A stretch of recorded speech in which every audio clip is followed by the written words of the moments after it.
નમો હરિઘંટાણં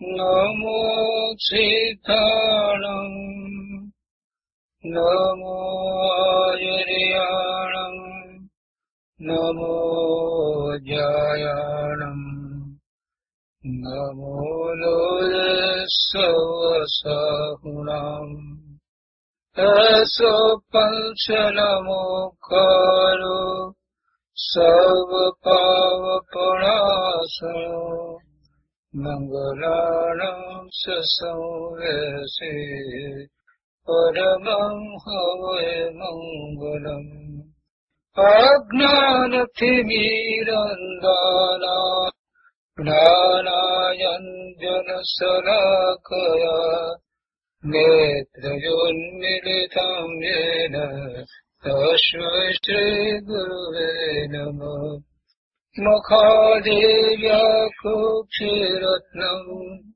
શબ્દજિતભરયાત્મજં રાજચંદ્રહં વन्दે તત્વલોચનદાયકં પ્રભુ તત્વલોચનદાયકં.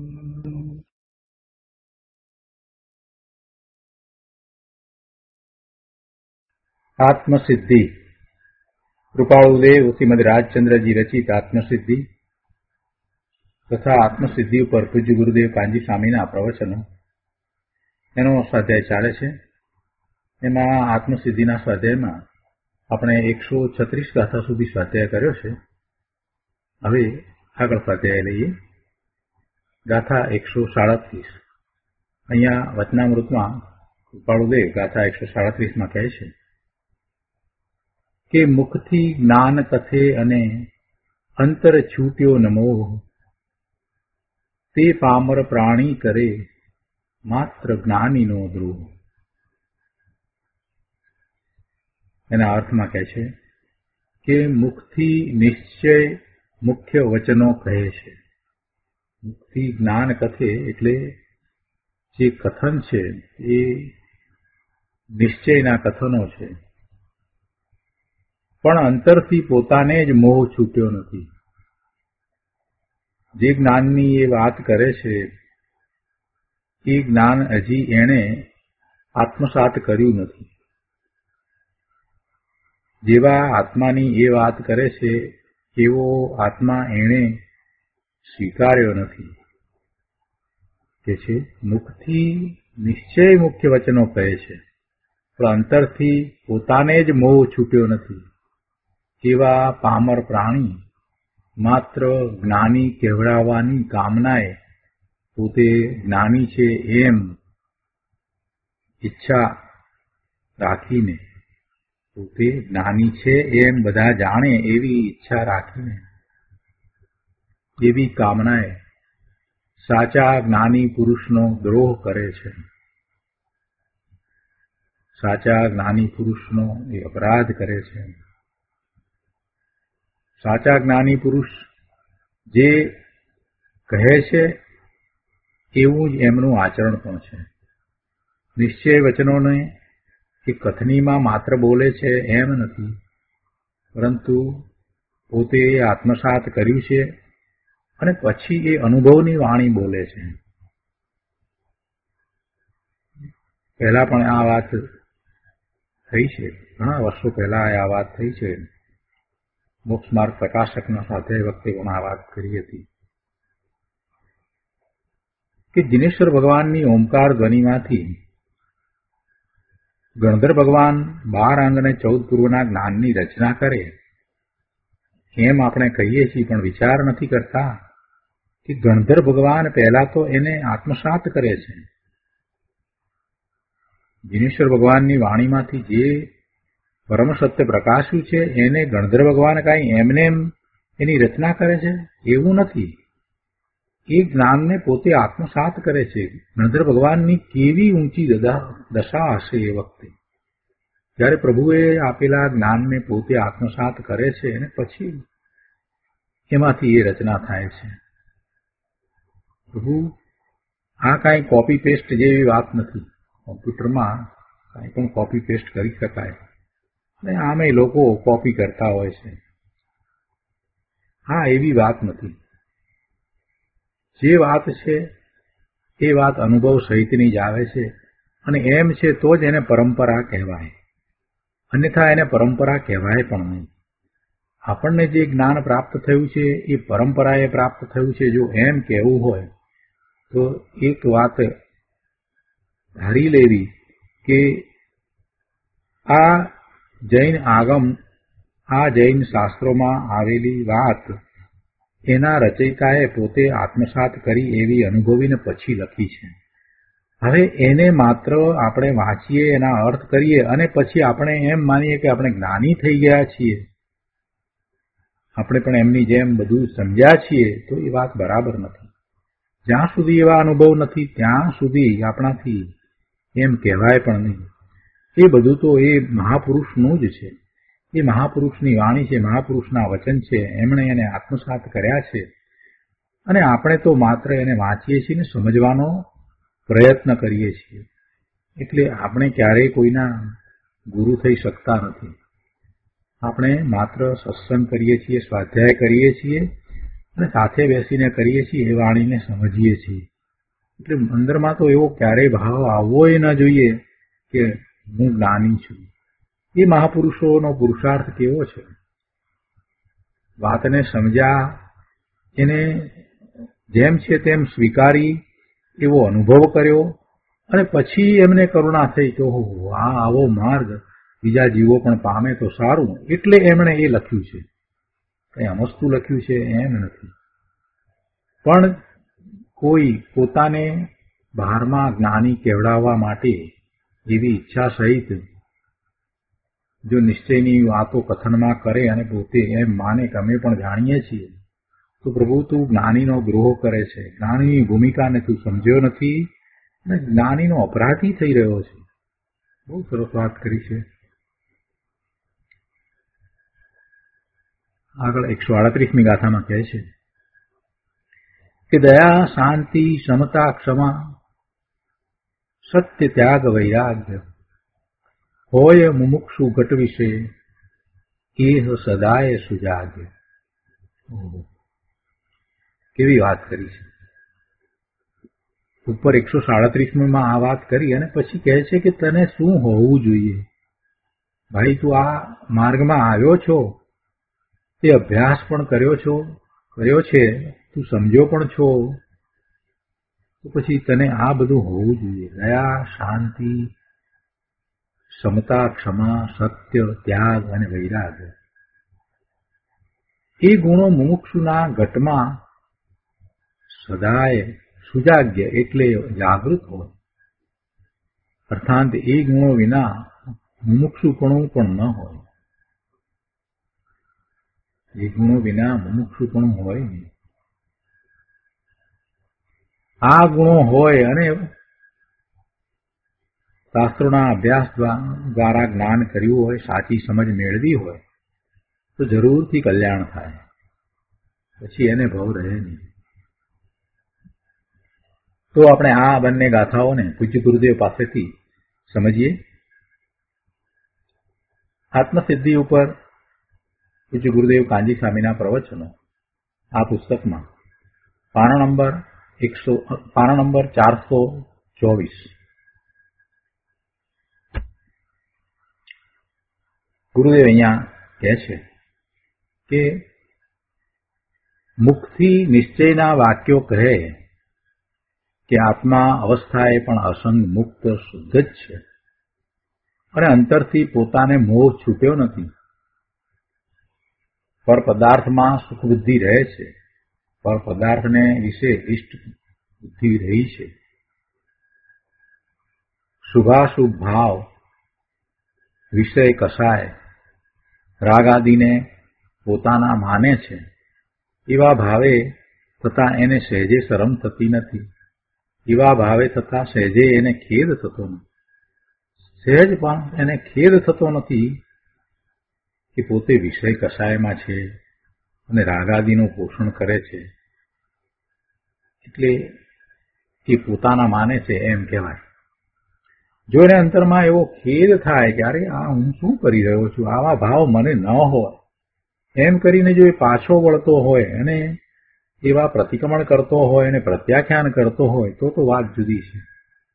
પણ એવું કાંઈ નથી. અને દ્રષ્ટિ બહારમાં ને બહારમાં છે, પર પદાર્થમાં સુખ બુદ્ધિ પડી છે, એને માટે પ્રયત્ન કરી રહ્યો છે. ક્યારેક વાર તહેવારે મંદિર જાય છે, ક્યારેક કોઈક વખત એવા સત્સંગમાં જાય છે, ક્યારેક કોઈકને સાંભળે છે. ઠીક છે, બધું તો બધા બોલ્યા કરે એવો અંદરમાં ભાવ છે. બહારથી વિરોધ કરતો નથી, પણ અંદરમાં એને સ્વીકાર પણ નથી. એવા કોઈ જ્ઞાન વાર્તા કહેનારાનો એને અંદરથી કોઈ સ્વીકાર નથી. પોતાને બુદ્ધિશાળી માને છે, હોશિયાર માને છે. એવો જે છે એ તો ધર્મ પામતો નથી.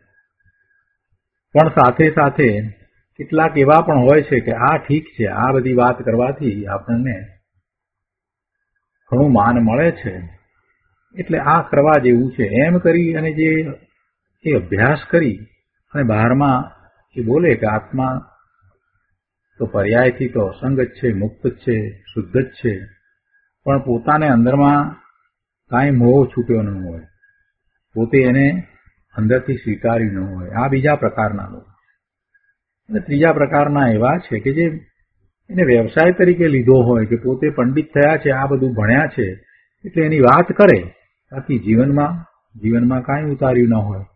જે ભણાવવા માટે છે એમ માનતા હોય કે આ બધું જ્ઞાન જે છે સંપાદન અમે કર્યું છે, શાસ્ત્રનો અભ્યાસ કર્યો છે, અમે બીજાને ભણાવીએ છીએ અને એ વ્યવસાય છે અને એ દ્વારા અમારી આજીવિકા ચાલે છે.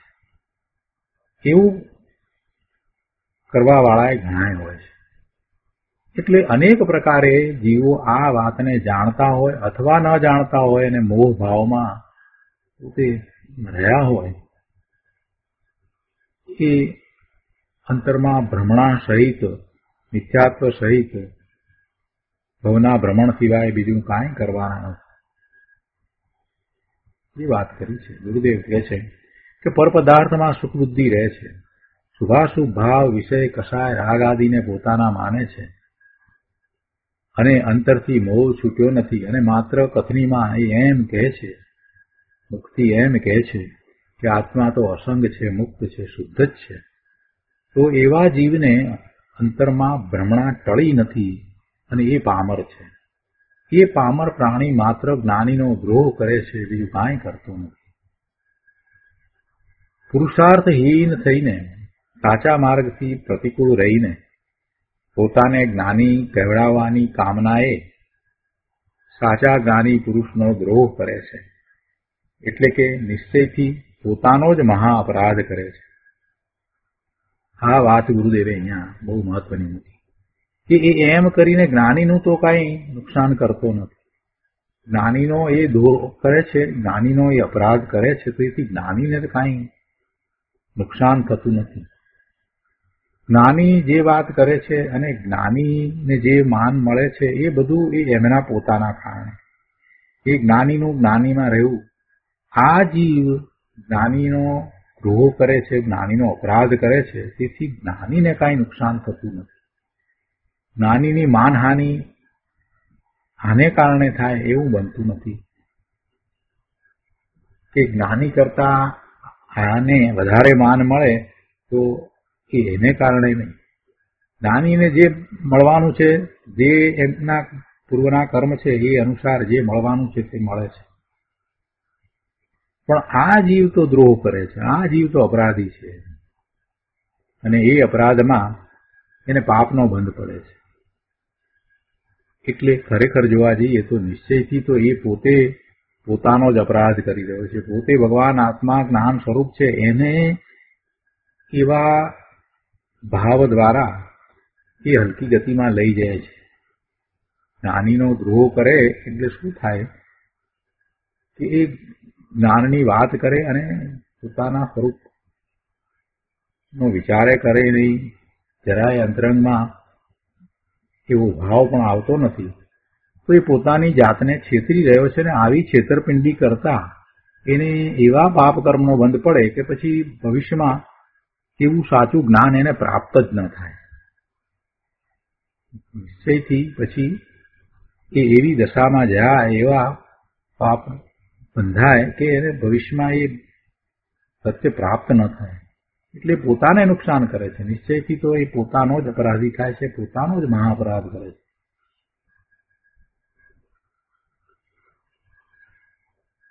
આગળના પેરેગ્રાફમાં કહે છે કે જેને આત્મજ્ઞાન દશા વર્તે છે તેને કોઈનો દ્રોહ આવતો નથી. જેને આત્મજ્ઞાન દશા વર્તે છે તેને કોઈનો દ્રોહ આવતો નથી. કેવળ મોક્ષ અભિલાષા વર્તે છે.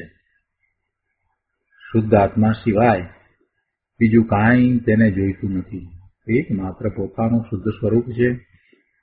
એવા શુદ્ધ સ્વરૂપની અનુભૂતિ અને એવા શુદ્ધ સ્વરૂપની અનુભૂતિ કરી અને ત્યાં જ એકાગ્રતા કર્યા જ કરવી એવી લીનતા, એ સિવાય બીજું કાંઈ જે ઈચ્છતો નથી, એ સાચો મોક્ષનો અભિલાષી છે. ઇન્દ્ર, ચક્રી આદિ પુણ્યપદ એટલે કે ચક્રવર્તીનું પદ, ઇન્દ્રનું પદ, એવા પદ જે પુણ્યને કારણે પ્રાપ્ત થાય છે, એ પણ એને જોઈતા નથી. આ જ ક્ષણે મુક્ત થઈ જાઉં એવી ભાવના ભાવે છે અને ગુરુનો વિનય, સત્પુરુષની ભક્તિ તથા જીન આજ્ઞામાં પુરુષાર્થ સહિત વર્તે છે.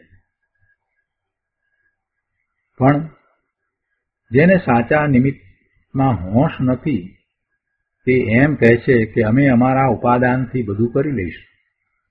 જેને સાચા નિમિત્તમાં હોશ નથી તે એમ કહે છે કે અમે અમારા ઉપાદાનથી બધું કરી લઈશું. અંતરમાં સ્થિરતા થયા વિના, નિર્વિકલ્પ વિતરાગ થયા વિના જે સાચા દેવ ગુરુ ધર્મની ભક્તિ, વિનય, સ્વાધ્યાય વગેરેનો અનાદર કરે છે તે પાપી પ્રાણી છે. ગયા સ્વાધ્યાયમાં ગુરુદેવે એ વાત સમજાવી કે જે નિમિત્તો મળ્યા છે એ નિમિત્તો તારું શ્રેય કરવા માટે છે. એને નિમિત્ત તરીકે જાણીને સામે એવું ઉપાદાન પ્રગટ કરને પ્રભુ, એવી યોગ્યતા પ્રગટ કરને કે જેથી તને એ નિમિત્ત બને. દેવગુરુ શાસ્ત્ર તને કેમ નિમિત્ત બને કે જ્યારે તું એ દેવગુરુ શાસ્ત્ર દ્વારા જીનવાણી આવી છે એ જીનવાણીને સમજી વિચારી આત્મસાત કરી અને સ્વરૂપમાં જાય તો તને એ દેવગુરુ શાસ્ત્ર નિમિત્ત બને. તો એમ કરને. એમ કરવાના સ્થાને તું એ દેવગુરુ શાસ્ત્ર છે એની ઉપેક્ષા કરી અને ચાલ્યો જઈશ તો એથી તારું કાંઈ કલ્યાણ થવાનું નથી. એમ જો એ નિમિત્તને તું છોડી દઈશ તો તારે ભટકવાનું થશે. જેવા તે ભાવ કર્યા હતા એવા નિમિત્ત પ્રાપ્ત થયા છે અને હવે જ્યારે નિમિત્ત પ્રાપ્ત થયા છે તો એ નિમિત્તને ઓળખીને તું વિચાર કરને કે પૂર્વે તું એવી આરાધના કરીને આવ્યો છે માટે તો તને આ બધા નિમિત્ત પ્રાપ્ત થયા છે, તો હવે એને કેમ છોડે છે?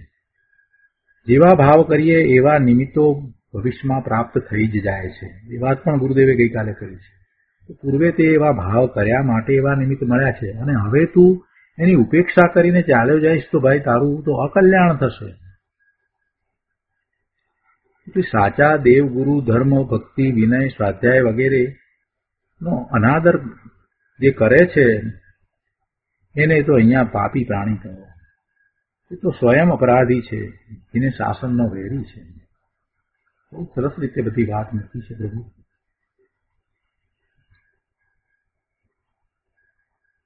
આગળ 425માં પાના ઉપર બીજા પેરેગ્રાફમાં કહે છે કે ચૈતન્ય આરતીમાં જરાય છૂપું રહે તેમ નથી. ચૈતન્ય આરતીમાં, ચૈતન્ય અરીસો પોતે જ્ઞાન સ્વરૂપ છે.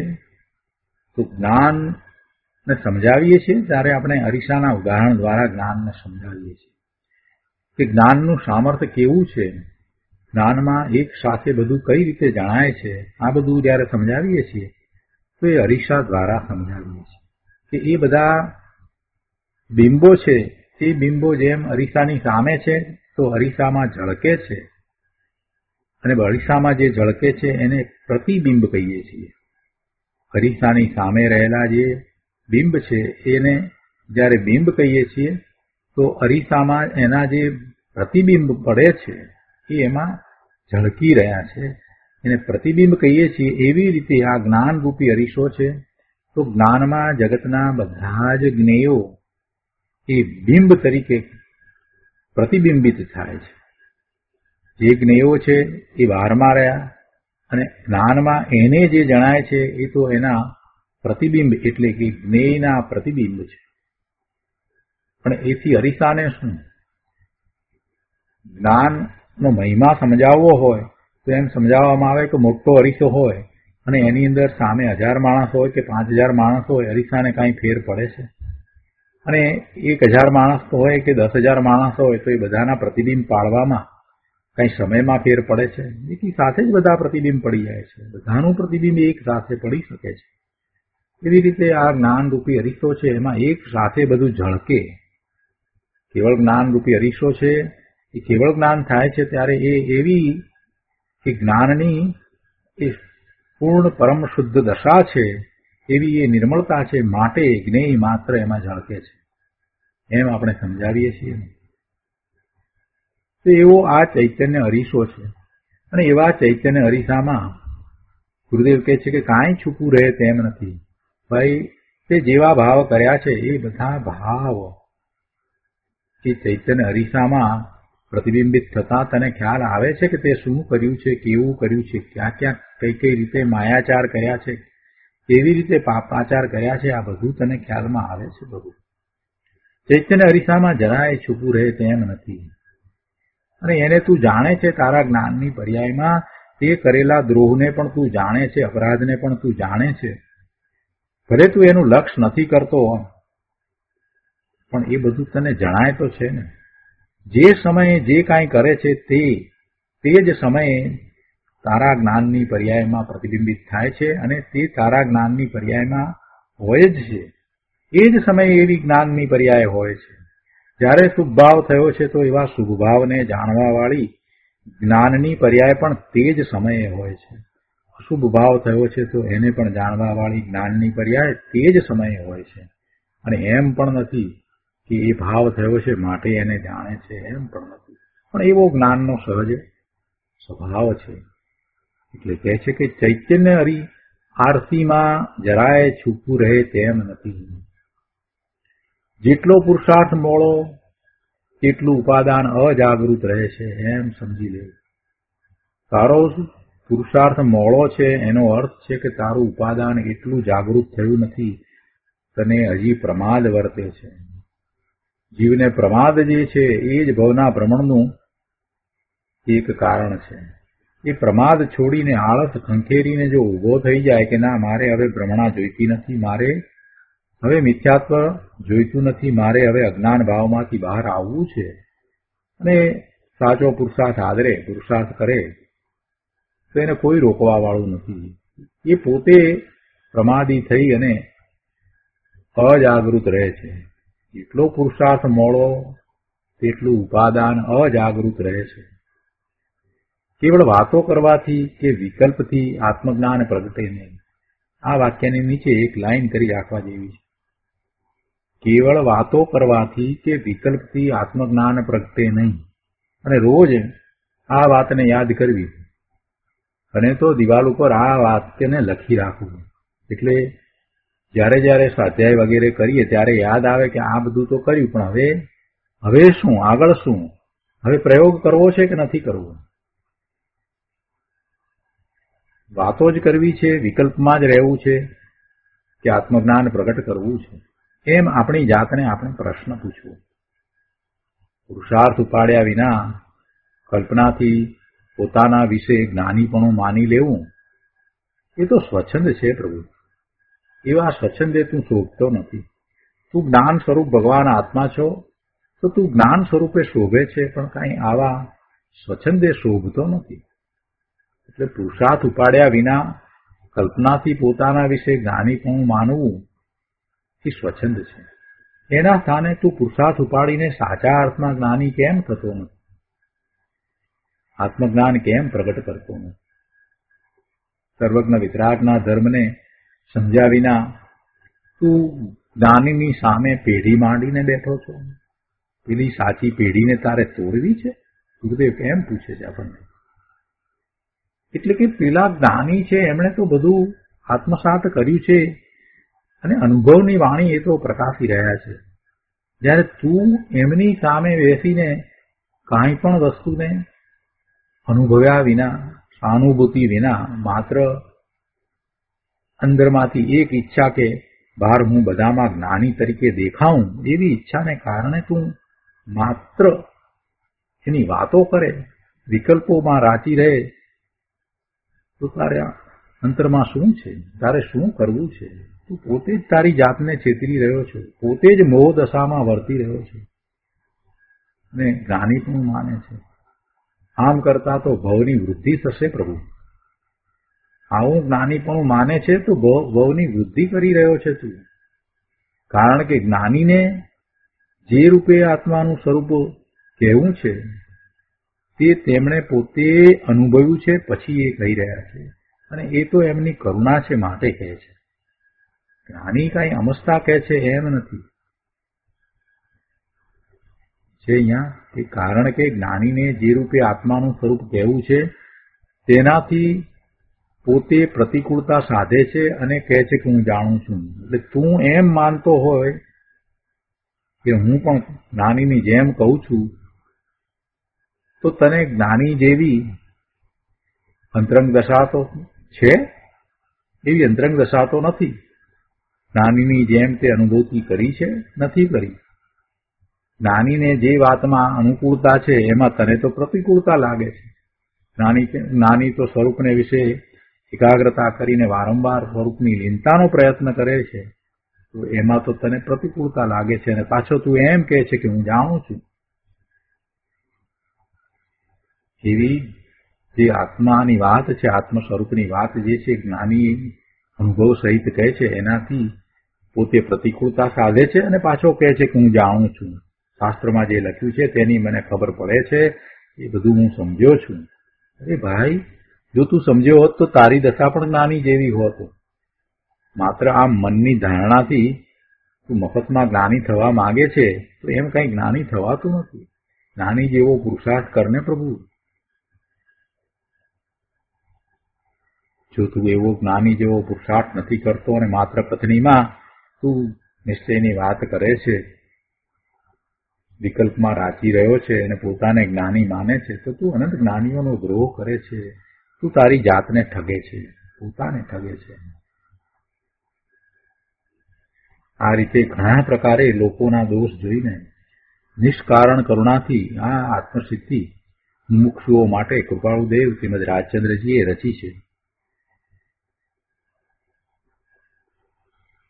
આગળ અહીંયા કહે છે કે અનુકંપાનું લક્ષણ એવું છે કે કેમ કે આટલી બધી જે વાત કરી, જે જ્ઞાનીનો દ્રોહ કરે એ પ્રકારે આનું વર્તન છે, એ બધી જે વાત કરી, તો હવે સાચી સાથે વાત પણ મૂકી છે કે સાચી અનુકંપા જ્ઞાનીઓને હોય છે તો એ અનુકંપા કેવા પ્રકારે હોય. જ્ઞાનીને કરુણા છે તો એ કેવા પ્રકારે હોય છે.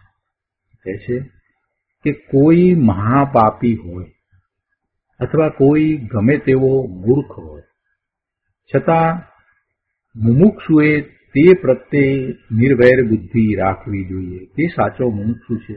અને જ્ઞાનીને તો આવી જ બુદ્ધિ હોય છે. પોતે વિચારે કે હું પણ પૂર્વે તીવ્ર મોહ દશામાં હતો, ત્યારે મોટો અપરાધી અને મૂર્ખ હતો, અને એમ વિચારીને બધા એવા અપરાધ કરનારાઓ પ્રત્યે, એવા પ્રાણી પ્રત્યે સમભાવ રાખે, એમના પ્રત્યે દ્વેષ ન કરે. હું જ્ઞાન છું એવું માન્યું, ત્યાં જ્ઞાનની ધીરજ ટકાવવાનું બળ સાથે જ હોય. હું જ્ઞાન સ્વરૂપ છું એવું જ્યારે સ્વીકાર્યું છે તો સાથે એવું બળ અને અંતરમાંથી આવવું જ જોઈએ, પોતાના જ્ઞાન ભાવને ટકાવવાનું. અને એ જ્ઞાન ભાવ જ્યાં સુધી એ ટકતો નથી ત્યાં સુધી એને વારંવાર એનો જ પ્રયત્ન કરવાનો છે, બીજું કાંઈ કરવાનું નથી. જ્ઞાન ભાવે ટકી રહેવું એ સિવાય જીવનમાં કાંઈ કરવા જેવું નથી. જો તને દ્રવ્યતૃપ્તનો અભ્યાસ થયો છે, તું તારા સ્વરૂપને વિશે એમ માને છે કે હું જ્ઞાન સ્વરૂપ ભગવાન આત્મા છું, તો એ ભાવને ટકાવવા માટે ના પુરુષાર્થ કર ભાઈ. બીજી બધી વાતને ગૌણ કર. એ તો જગતમાં બીજી બધી વાતને મુખ્ય કરી છે અને આ વાતને જ ગૌણ કરી દીધી છે. પોતાની વાતને ગૌણ કરીને તું જીવન જીવી રહ્યો છે. પ્રભુ મુખ્ય કર. તું જ્ઞાન સ્વભાવી ભગવાન આત્મા છો અને એવા જ્ઞાન ભાવે તારે ટકવું હોય તો એ બળ તને અંતરમાંથી પ્રાપ્ત થશે. તો અંતરમાં સ્વરૂપમાં જા, સ્વરૂપનું લક્ષ કર, ત્યાં ને ત્યાં રહેવાનો પુરુષાર્થ કર. ત્યાં ટકી શકાતું નથી, રહી શકાતું નથી, પણ શાસ્ત્રોના અભ્યાસ દ્વારા જેમણે એ પ્રાપ્ત કર્યું છે એમના જીવન ચરિત્ર દ્વારા એ બધા દ્વારા તું એ માત્ર વાતને દ્રઢ કર. બીજી કોઈ વાતમાં પડીશ નહીં.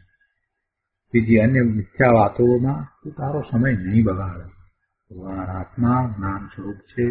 હું જ્ઞાન સ્વરૂપ છું. પ્રભુએ મને જ્ઞાન સ્વરૂપ કહ્યો છે. મારે હવે બીજા કોઈના પ્રમાણપત્રની સર્ટિફિકેટની જરૂર નથી.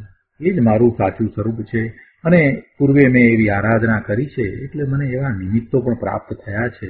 હવે એ નિમિત્તોને ઓળવીને મારે ક્યાંય બીજે જવું નથી.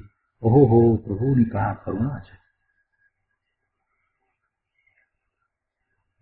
તો એ રીતે આપણે ગાથા 137 અહીંયા પૂરી કરીએ છીએ અને 138મી ગાથા હવે લઈએ છીએ. 138મી ગાથાનો ગુરુદેવે જે અર્થ કર્યો છે એને આપણે લઈએ. દયા, શાંતિ, સમતા, ક્ષમા, સત્ય, ત્યાગ, વૈરાગ્ય હોય મુમુક્ષુ ઘટ વિશે એહ સદા સુજાગ્ય.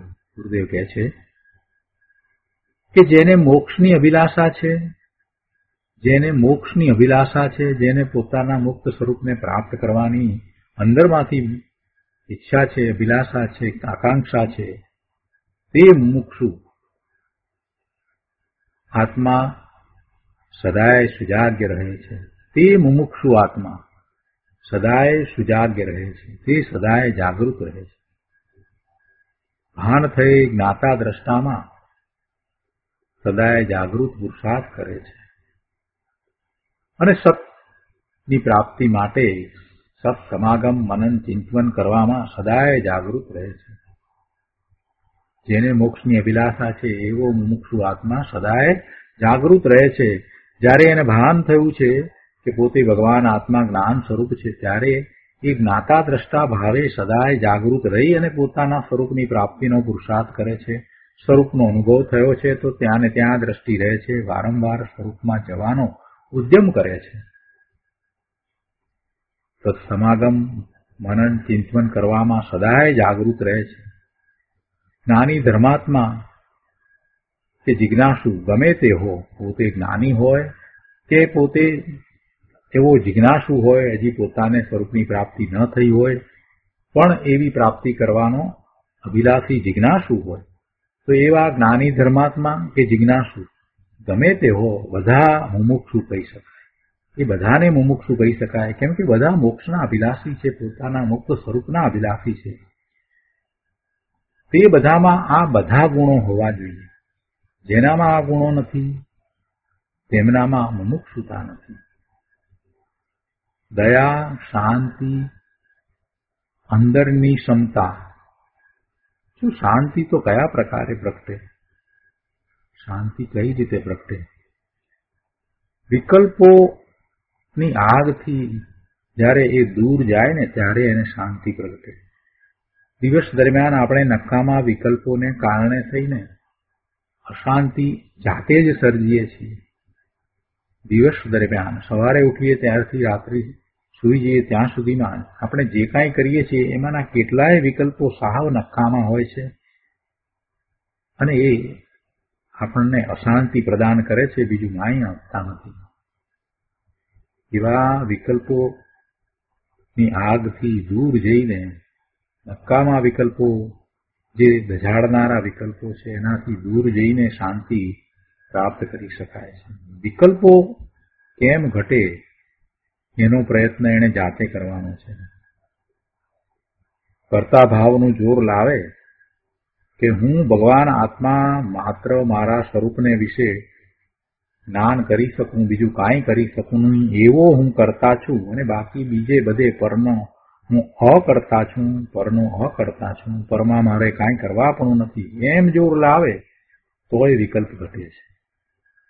હું જ્ઞાન સ્વરૂપ છું, બીજું કાંઈ કરવા વાળો નથી, એમ જોર લાવતા એને સહજ રીતે વિકલ્પો ઘટે છે. અને એમ વિકલ્પો ઘટતા સહજ રીતે જે કંઈ પરના કાર્યો કરવા છે એ કરવા સંબંધીની ઉપાધિ, એ કરવા સંબંધીની ચિંતાથી એ મુક્ત થાય તો શાંતિનો અનુભવ કરે. અહીંયા કહે છે કે દયા, શાંતિ, અંદરની ક્ષમતા, ધીરજ, અકસાય કરુણા, ક્ષમા, સત્ય, ત્યાગ, વૈરાગ્ય, એ બધા ગુણો મુમુક્ષુમાં હોવા જોઈએ. અને એ બધા માટે પહેલા પણ કૃપાળુદેવે કહ્યું છે ત્યારે એમ કહ્યું કે એ બધા ગુણો પ્રથમ ચિત્તમાં હોવા જોઈએ એમ કહ્યું હતું, અને અહીંયા હવે ઘટમાં હોવા જોઈએ એમ કહ્યું છે. પેલા આ બધા ચિત્તમાં એમ કહ્યું હતું, હવે એમ કહે છે કે આ બધા ઘટમાં હોવા જોઈએ, ઘટને વિશે હોય એમ કહ્યું. બાહ્યથી ત્યાગ વૈરાગ દેખાય એ તો અઘાતી કર્મની પ્રકૃતિનો ઉદય છે.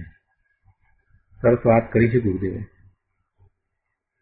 બહારથી ત્યાગ વૈરાગ્ય દેખાય એ તો અઘાતી કર્મની પ્રકૃતિનો ઉદય છે. 3 વાર વાંચતો એટલે તો આપોઆપ સમજાઈ જાય એવું છે. અઘાતી કર્મ કયા? આયુષ્ય, નામ, ગોત્ર અને વેદનીય એ અઘાતી કર્મ છે. એ આત્માના સ્વરૂપનો, આત્માના ભાવનો, સ્વભાવ ભાવનો ઘાત કરવા વાળા નથી, પણ એ અઘાતી પ્રકૃતિઓ છે.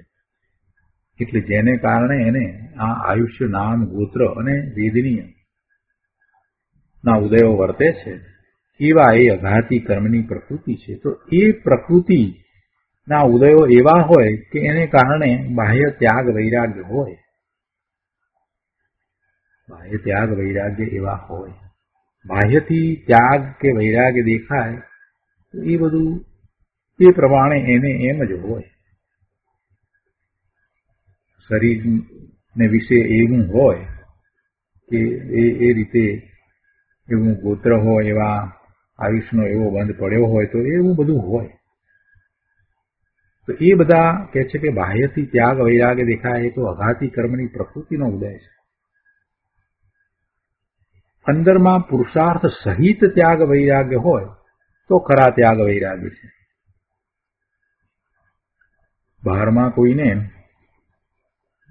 એટલી લક્ષ્મી પ્રાપ્ત ન હોય, બહુ સામાન્ય જીવન હોય તો આપણે એમ કહીએ કે બહુ સામાન્ય સરળ જીવન જીવે છે, પણ એ અઘાતી કર્મની પ્રકૃતિનો ઉદય છે. એ વખતે જો એને સાચો વૈરાગ્ય હોય તો એને કોઈની સાથે પોતાની જે વર્તમાન જે બાહ્ય દશા છે એની તુલના હોય નહીં, માત્ર સ્વરૂપનું લક્ષ્ય હોય. સ્વરૂપના લક્ષ્ય જ સાચા ત્યાગ અને વૈરાગ્ય હોય. પોતાને થોડીક સામગ્રી સંયોગોમાં પ્રાપ્ત થઈ છે કે વધુ સામગ્રી પ્રાપ્ત થઈ છે એવું લક્ષ્ય સાચા ત્યાગ વૈરાગીને હોય નહીં.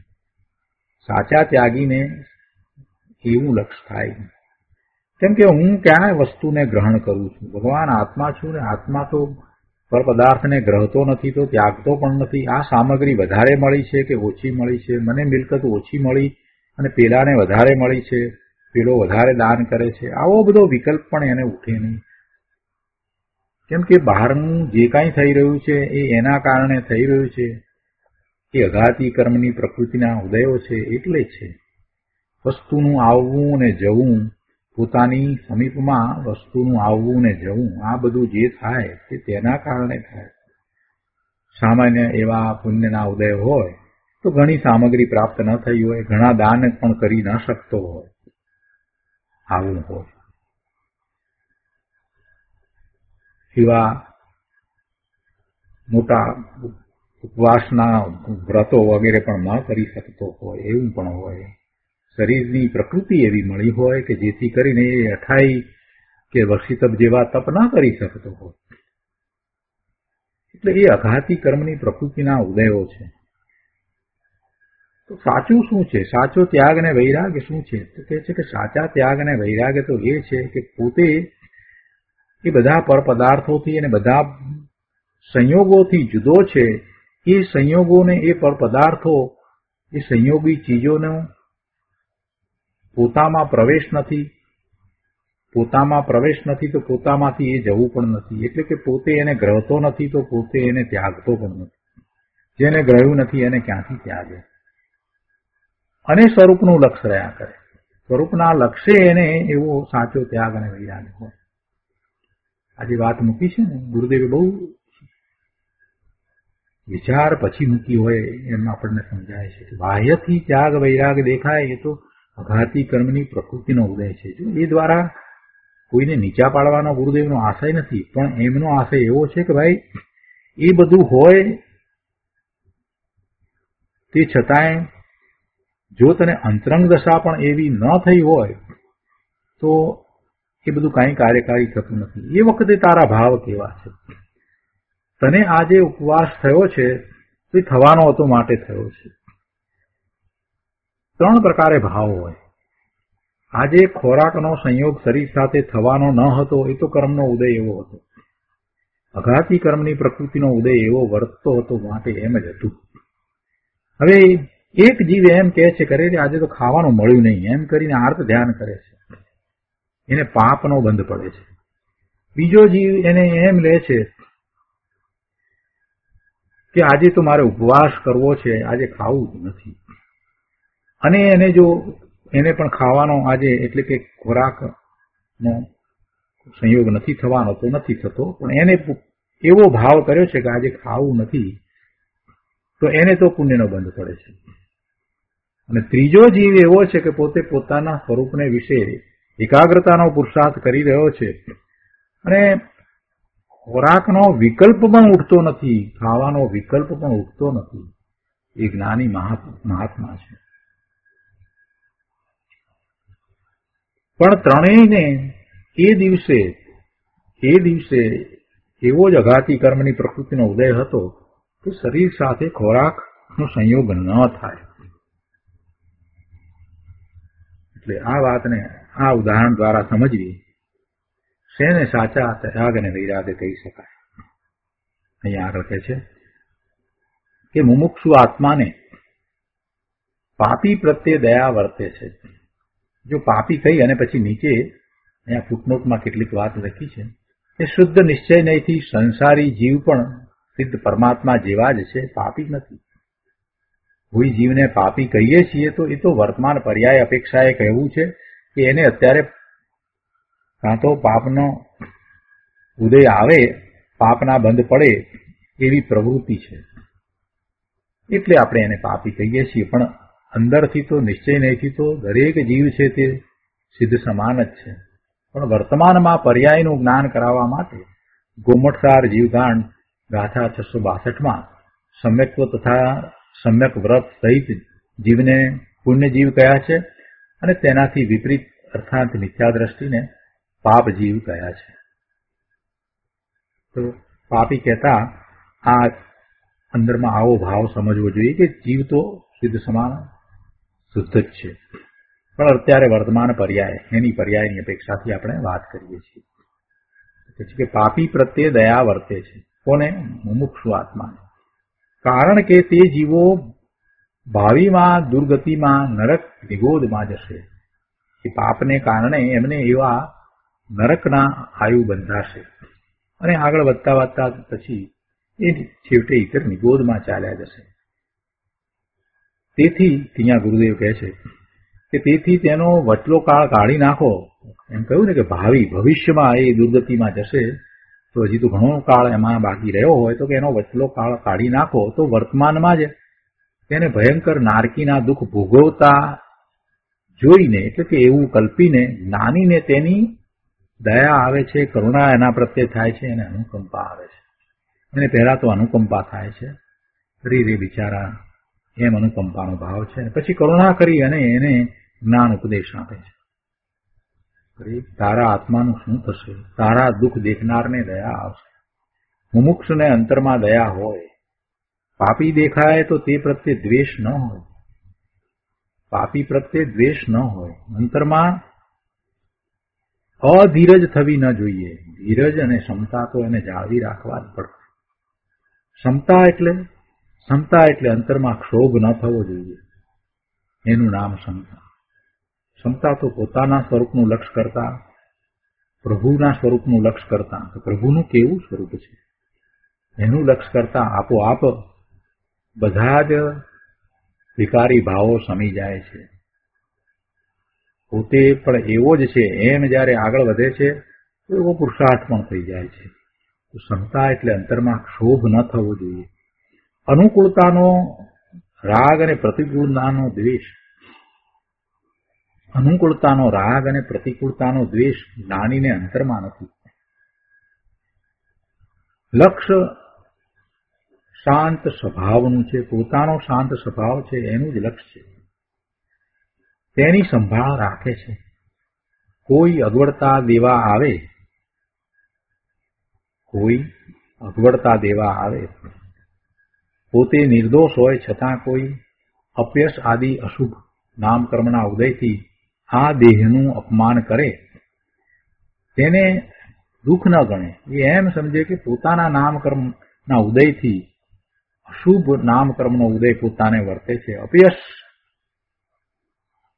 નામકર્મનો ઉદય વર્તે છે. યશ નામકર્મ અને અપયશ નામકર્મ. યશ નામકર્મને કારણે પ્રસિદ્ધિ મળે, માન મળે, બહુમાન મળે.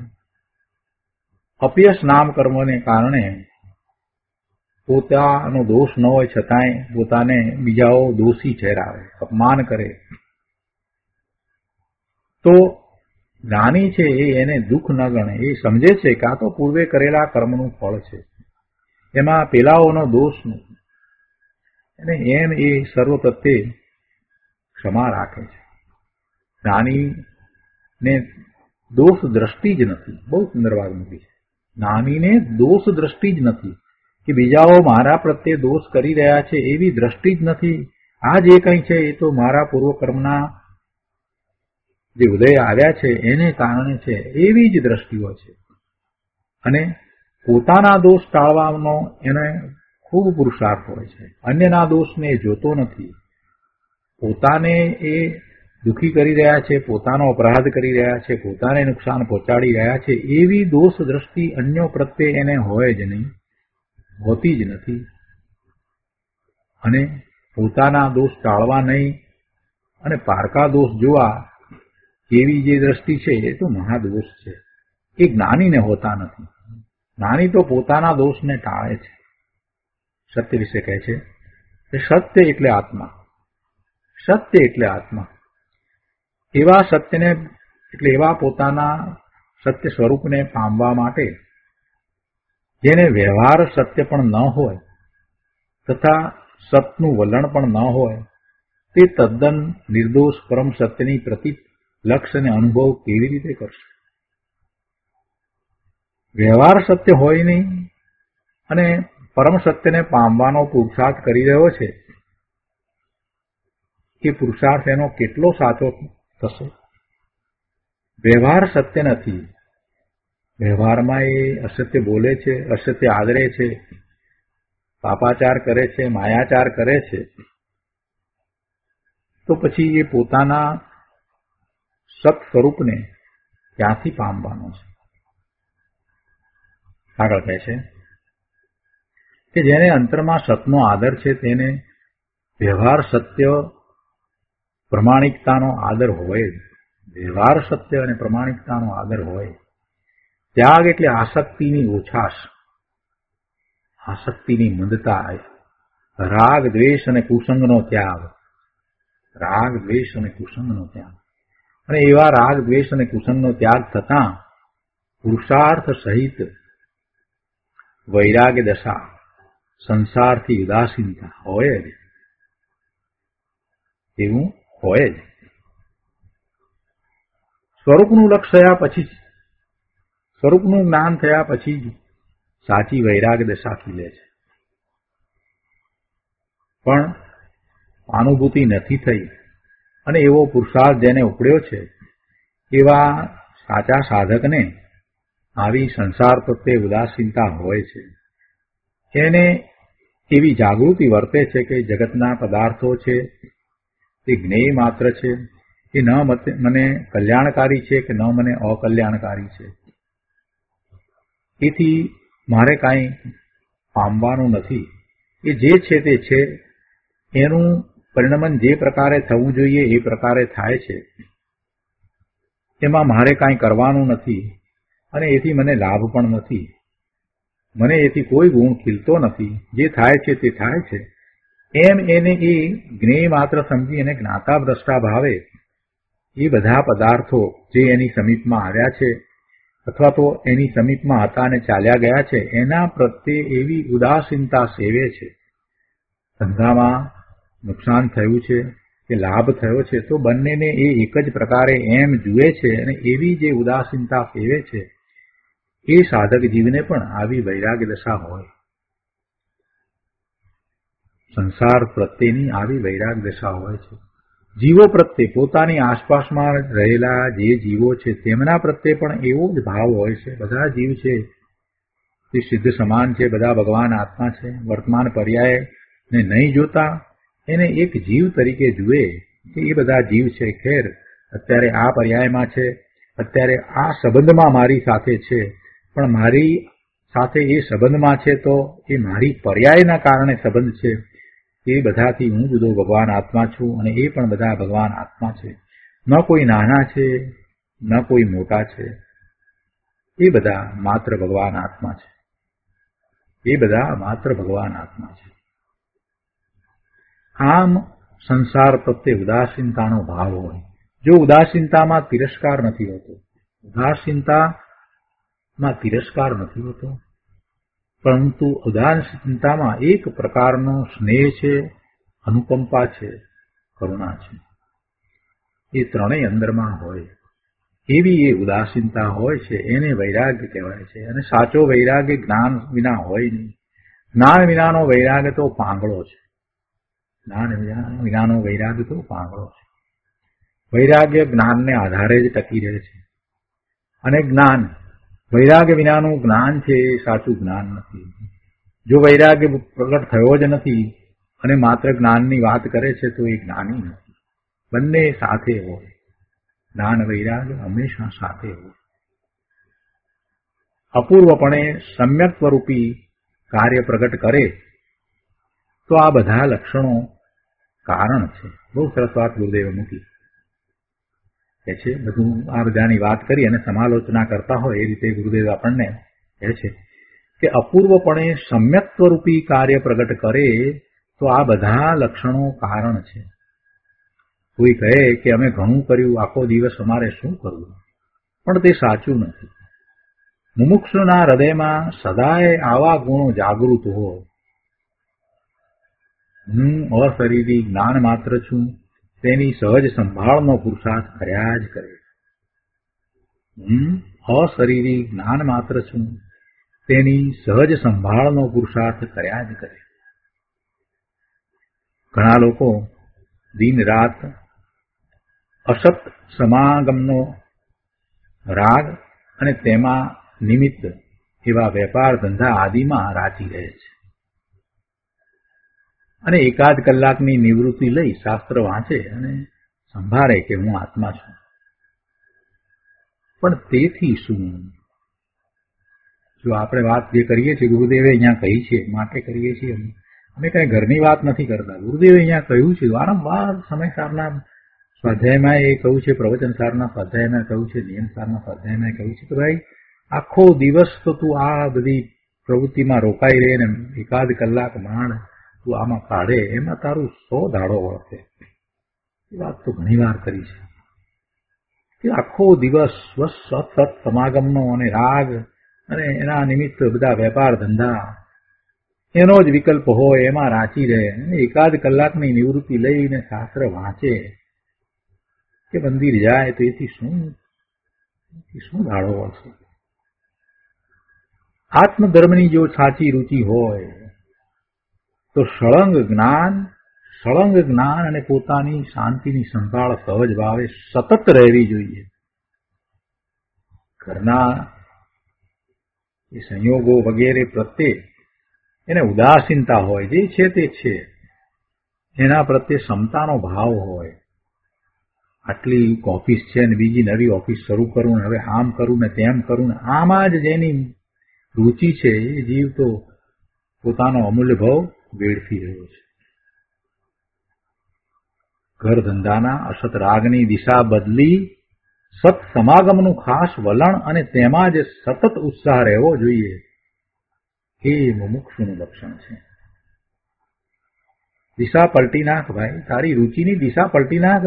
તું ધારે છે એમ નથી, તું ધારે છે એમ બધું જગતમાં થઈ રહ્યું છે એમ નથી. તારા પુણ્યના ઉદયને કારણે એ બધું જે પ્રાપ્ત થવાનું છે તે પ્રાપ્ત થશે થશે ને થશે જ. તું એનો પ્રયત્ન નહીં કરે તો પણ તને જે લક્ષ્મી ધન જે સંયોગો પ્રાપ્ત થવાના છે તે થશે જ. અમારા પિતાશ્રી એ વિશે એક વાક્ય બહુ સુંદર કહેતા હતા કે તું જંગલમાં જઈને બેસે ને તો પણ તને જે લક્ષ્મી પ્રાપ્ત થવાની હોય ને એ થાય. એના સંબંધી ક્યારેક વાત કરીશું. એટલે અહીંયા તો એ વાત કરે છે કે ભાઈ તારી રાગની દિશા તું બદલી નાખ. ગયા સ્વાધ્યાયમાં પણ એ વાત આવી છે કે રાગની દિશા તારી જે છે આ ધંધા વગેરે એમાં તારો રાગ છે એ દિશાને બદલીને પલટાવીને તું આ દેવગુરુ શાસ્ત્ર તરફ વળી જા અને એમાંથી જે વાત આવી છે એને તું સ્વીકાર અને એવો પુરુષાર્થ કર. સત્સમાગમનું વલણ કર અને એવો ઉત્સાહ પ્રગટ કર. એ જ મુમુક્ષતાનું લક્ષણ છે, સાચી મુમુક્ષુતાનું એ લક્ષણ છે. તો આ રીતે ગાથા 138 અહીંયા પૂરી થાય છે અને આજનો સ્વાધ્યાય આપણે અહીંયા સુધી રાખીએ છીએ. હવે સુખધામ બોલીએ. સુખધામ